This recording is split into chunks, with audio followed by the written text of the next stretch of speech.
लेकिन German writers की किताब पढ़ करके उसने ऐसा माया जाल बुना कि देखने और सुनने वालों के होश उड़ गए।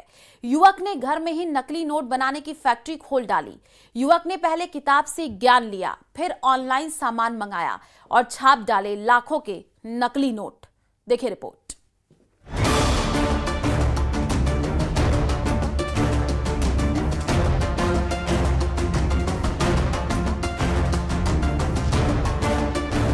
घर में फैक्ट्री लगाई, नकली नोट की छपाई, सिस्टम पर चोट, छापे लाखों नकली नोट।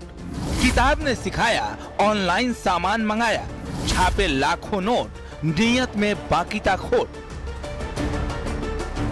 जी हां, नियत में खोट बाकी था, तभी तो लाखों रुपए के नकली नोट छापने के बाद भी अभी और ज्यादा छपाई की तैयारी थी। मामला मध्य प्रदेश की राजधानी भोपाल का है, जहां पुलिस ने नकली नोट की फैक्ट्री का खुलासा किया है और ये फैक्ट्री घर में ही लगाई गई थी। जिसने नकली नोट छापने का धंधा सेट किया था वो पुलिस की गिरफ्त में है। नाम है विवेक यादव, जिसने किताब से सीखकर नकली नोट छापने का ऐसा अड्डा तैयार कर लिया जहां अब तक लाखों नोट छापे जा चुके थे और लाखों नोट छापने की तैयारी भी पूरी थी।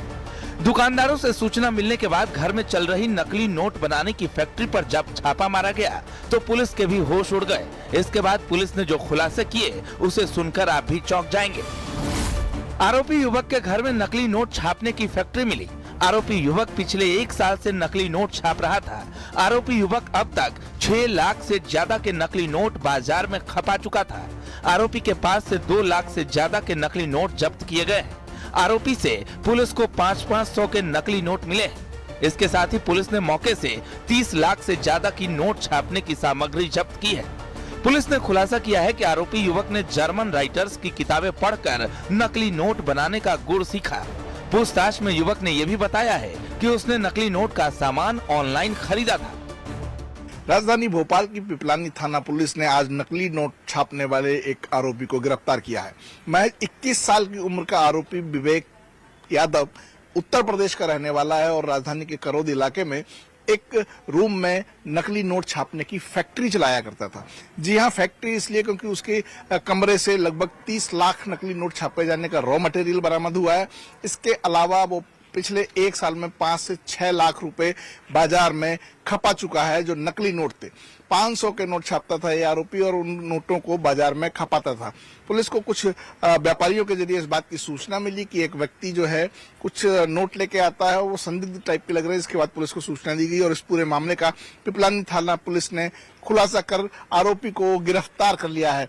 आरोपी ने खुद कबूल किया है कि वो सिर्फ प्रिंटिंग के शौक के चलते इन नोटों को छापता था और इन नोट इतनी बारीकी से छापे जाते थे कि उनको असली हैं या नकली इसका पता लगाया जाना बहुत मुश्किल था।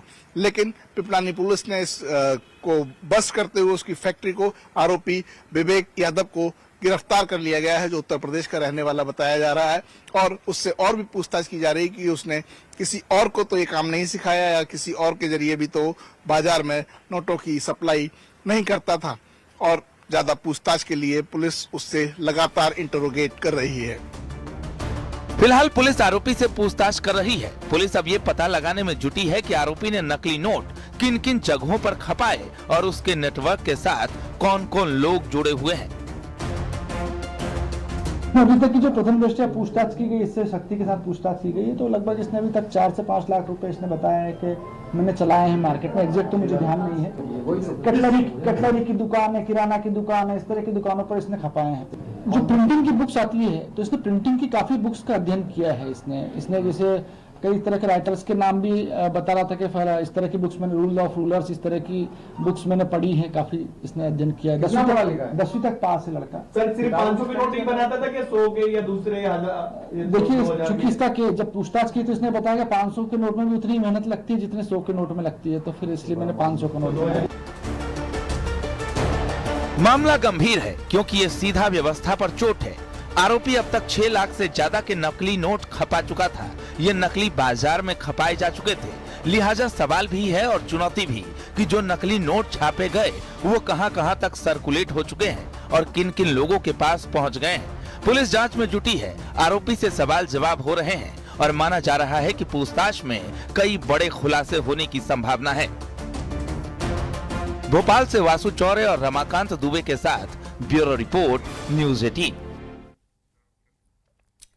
तो वहीं ढाका के सोहरावर्दी उद्यान पाकिस्तान से आए करीब 35 मौलानाओं ने बांग्लादेश सरकार पर दबाव बनाते हुए पाकिस्तान जैसे सख्त ब्लास्फेमी कानून यानी इश्निंदा कानून लागू करने की मांग की है। सबसे ज्यादा चर्चा में रहे दो नाम, मौलाना फजलुर रहमान और मौलाना औरंगजेब फारूकी, जिन्होंने भीड़ के सामने उग्र भाषण दिए और अहमदिया यानी कादियानी समुदाय को गैर मुस्लिम घोषित करने की अपील की है। मंच से नारे भी लगे, काबुल से बांग्लादेश तक एक कालिमा हम जीतेंगे। विशेषज्ञों का कहना है कि ये सिर्फ धार्मिक मांग नहीं बल्कि दक्षिण एशिया में कट्टरपंथी नेटवर्क बनाने की कोशिश दिखती है। ये कार्यक्रम इसलिए भी चर्चा में रहा क्योंकि यही ऐतिहासिक मैदान है जहां 1971 में पाकिस्तान ने आत्मसमर्पण किया था। पाकिस्तान के कानून में इश्निंदा पर मौत तक की सजा है, जबकि बांग्लादेश का कानून कम सख्त है लेकिन अल्पसंख्यकों पर उसका असर पड़ता है। इस सम्मेलन के बाद चिंता बढ़ गई है कि ऐसे दबाव से बांग्लादेश के चुनावी माहौल और धार्मिक सद्भाव पर असर पड़ सकता है।